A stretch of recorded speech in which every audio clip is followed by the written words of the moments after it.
Kita melihat kemarin pemerintah mengeluarkan kebijakan yang sangat kontroversial, sangat membawa polemik, efisiensi anggaran.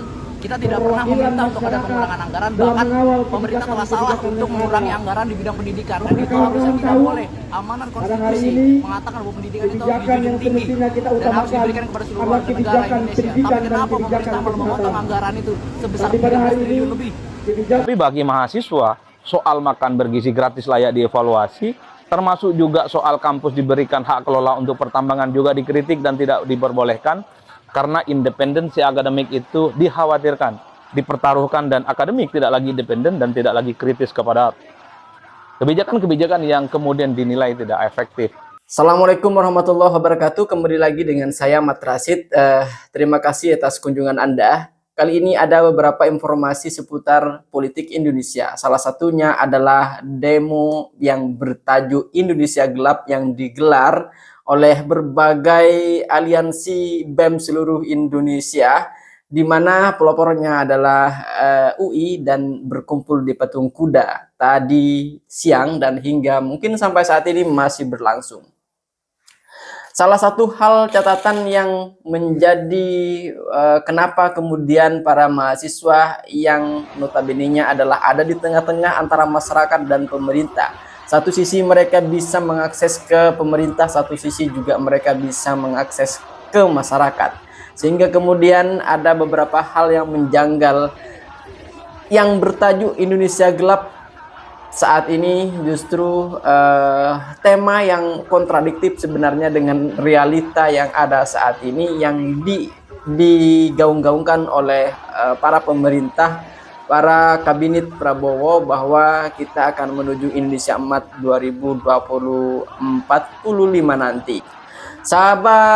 Sahabat sekalian, ada beberapa hal catatan yang menjadi pijakan para mahasiswa saat ini, yaitu adalah soal ujung tombaknya adalah pemangkasan biaya pendidikan, bahkan ini berhubungan juga dengan makan bergizi gratis. Tidak lepas daripada itu, kenapa biaya pendidikan banyak dipangkas, padahal ini merupakan jadi ujung tombak sumber daya manusia di Indonesia, di sebuah negara, karena mereka masih punya mimpi untuk melanjutkan pendidikan yang lebih baik, mendapatkan tenaga pendidik yang lebih baik, sehingga kemudian mereka bisa hidup layak.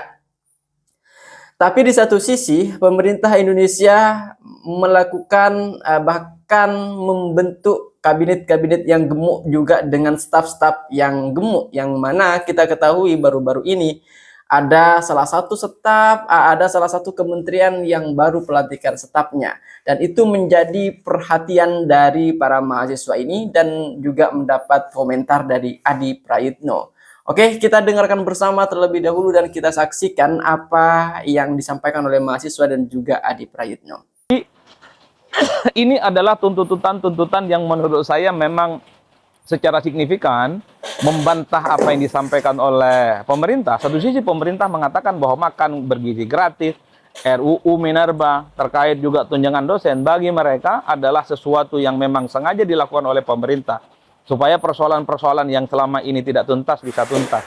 Tapi bagi mahasiswa, soal makan bergizi gratis layak dievaluasi, termasuk juga soal kampus diberikan hak kelola untuk pertambangan juga dikritik dan tidak diperbolehkan, karena independensi akademik itu dikhawatirkan, dipertaruhkan, dan akademik tidak lagi independen dan tidak lagi kritis kepada kebijakan-kebijakan yang kemudian dinilai tidak efektif dan justru merusak kepentingan bangsa dan negara. Tapi di atas segala-galanya, kalau kita membaca demonstrasi yang dilakukan oleh mahasiswa, mesti dibaca dalam konteks gerakan sosial.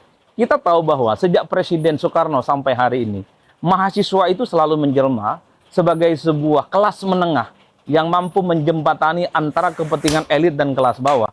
Karena posisi mahasiswa itu di tengah, maka mahasiswa satu sisi ngerti dengan isu-isu yang berbau elitis, dan pada saat yang bersamaan, elitisme dan isu-isu yang selama ini ada di elit itu bisa diterjemahkan kepada masyarakat. Begitupun sebaliknya, masyarakat yang dalam hal ini, yang tergolong dalam masyarakat bawah, itu juga mampu dideteksi oleh mahasiswa. Karena mahasiswa adalah mereka yang rajin kok turun ke masyarakat, rajin berinteraksi, sehingga seluruh denyut nadi dan kesulitan yang mereka hadapi kemudian mereka suarakan kepada pemerintah. Mau disuarakan Oke, teman-teman mahasiswa hari ini, terutama teman-teman mahasiswa UI, akan ada 1.000 orang yang bergabung bersama-sama untuk menuntut pemerintah kita. Di sini kita ada 5 tuntutan isu. Yang pertama terkait dengan mencabut instruksi Presiden nomor 1 tahun 2025 terkait dengan efisiensi anggaran yang kiranya kurang tepat terkait dengan Impres nomor 1 tahun 2025 ini. Terus yang kedua adalah terkait dengan evaluasi makan bergizi gratis yang kita melihat bahwa banyak hal-hal yang kurang tepat terkait dengan makan bergizi gratis ini. Terus yang ketiga adalah terkait dengan RUU Minerba. RUU Minerba ini kita melihat ada salah satu pasal yang menyebutkan bahwa kampus dapat mengelola izin terkait dengan tambang. Lalu yang selanjutnya adalah kita melihat banyak sekali hal-hal yang kiranya kurang inkonsisten dari pemerintah dalam mengambil kebijakan-kebijakan yang ada. Itu adalah tuntutan-tuntutan yang sedang kita perjuangkan. Dan yang kelima adalah terkait dengan bagaimana tunjangan kinerja dosen dan tendik dapat dicairkan dengan semana semestinya. Seperti itu. Kalau boleh tahu ini nantinya akan difokuskan atau dipusatkan kemana nanti? Oke. Masa teman-teman UI kita akan bergabung dengan masa nasional nanti bersama BEM seluruh Indonesia dan bersama Aliansi Masyarakat Sipil. Kita akan fokuskan masa ini di sana negara. Apabila kita tidak sampai ke sana, mungkin kita akan mentok kita sudah. Kalau tadi makan gizi gratis, apa yang dianggap tidak tepat oleh teman-teman mahasiswa? Oke, apa yang kita anggap tidak tepat terkait dengan makan bergizi gratis ini? Seperti yang kita tahu bahwa makan bergizi gratis ini memiliki tujuan, salah satunya adalah terkait dengan stunting dan terkait dengan bagaimana kita bisa meningkatkan IQ dari anak-anak yang ada seperti itu. Tapi kita melihat bahwa dalam perjalanannya banyak hal-hal yang kurang tepat. Misal ada terkait dengan terkait dengan target sasarannya masih kurang tepat, lalu terkait dengan banyak ada juga kasus-kasus terkait dengan keracunan dan seperti itu terkait dengan makan bergizi gratis. Adanya efisiensi di anggaran kementerian, apakah berpengaruh sama UI sendiri? Oke, terkait dengan efisiensi anggaran ini 3-4 hari yang lalu kita menerima kabar yang cukup sedih mungkin untuk teman-teman mahasiswa sendiri, terutama terkait dengan efisiensi anggaran pendidikan. Terkait dengan efisiensi anggaran pendidikan ini sempat viral juga waktu itu, sekitar 600.000 mahasiswa yang ada di Indonesia terancam, 600.000 mahasiswa penerima KIPK di Indonesia itu terancam untuk tidak bisa melanjutkan kuliahnya. Lalu dampak dari hal-hal tersebut juga berdampak kepada salah satunya adalah isu mengenai kenaikan UKT. Jadi seperti itu. Itu yang rasanya akan berdampak kepada mahasiswa-mahasiswa di Indonesia, terutama yang ada di UI. Tadi mahasiswanya sendiri ada berapa banyak yang akan ikut aksi mahasiswa nanti? Dari teman-teman UI sendiri kita akan ada sekitar 1.000 mahasiswa.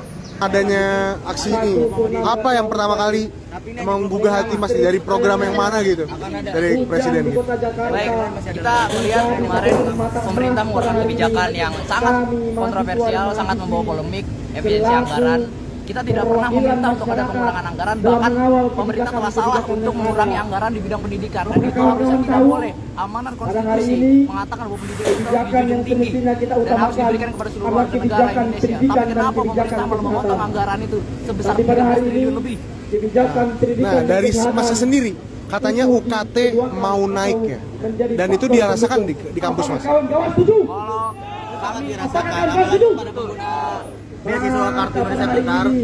Gini, kita melihat sekarang banyak teman-teman kita yang dari daerah yang mereka mengandalkan kartu Indonesia Pintar untuk berpendidikan. Kalau misalkan ini dipangkas, sekarang kita lihat di Jakarta ini masih banyak orang-orang yang tidak mampu untuk berpendidikan, tapi kita lihat di daerah lebih parah lagi.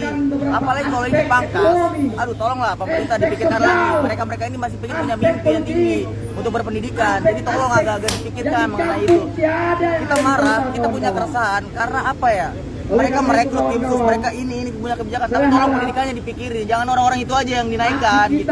Kita masih punya mimpi yang tinggi. Terima kasih. Berarti kalau dari sisi kampus sendiri udah ada peringatan mau kenaikan UKT gitu, atau kenaikan KIP segala macam dipotong. Potongan Ya. pemakasan kita kan selalu lihat di media sosial sudah ada. Mengenai penerapannya seperti apa kita belum tahu, tapi kita menekan untuk pemotongan itu jangan sampai terjadi, karena kita melihat teman-teman kita yang di luar daerah. Oke, siap. Mas, namanya siapa Mas? Nama saya Muhammad Jiran Sabili. Muhammad Jiran Sabili. Jiran Sabili. Zidan. Jiran. Kalau Masnya? Amru. Mas Amrun. Amru. Masih semester berapa semua ini? Saya semester 5 dan ini junior saya. Ini kebetulan sekretaris departemen saya. Saya dari kepala departemen kajian aksi dan strategi Muhammadiyah Jakarta Fakultas Hukum. Oke. Terima kasih banyak ya. Dari mahasiswa yang menuntut dengan banyaknya program-program, sedangkan permasalahan pendidikan yang mereka rasakan saat ini masih belum signifikan gitu ya. Artinya dari UKT Kartu Indonesia Pintar berpengaruh, apalagi dengan teman-temannya yang di luar Jakarta maupun yang dari Jakarta terhambat karena beberapa program dan beberapa efisiensi. Namun tadi dicolek juga oleh salah satu mahasiswa ya, Zidan, bahwa ada beberapa pelantikan staf sus, tapi permasalahan ini masih klise di masyarakat gitu, sahabat Mas.com. Nah, tadi juga saya sempat bertanya, apakah ada beberapa aliansi mahasiswa yang datang ke sini? Menurut mereka ada beberapa yang masih tertahan, yang masih mengalami kemacetan, bahkan hujan masih mengguyur di kawasan Patung Kuda ini, sahabat Mas.com. Ini saya agak menjauh karena takut suaranya tidak terdengar gitu ya. Oke, sahabat Mas.com, terima kasih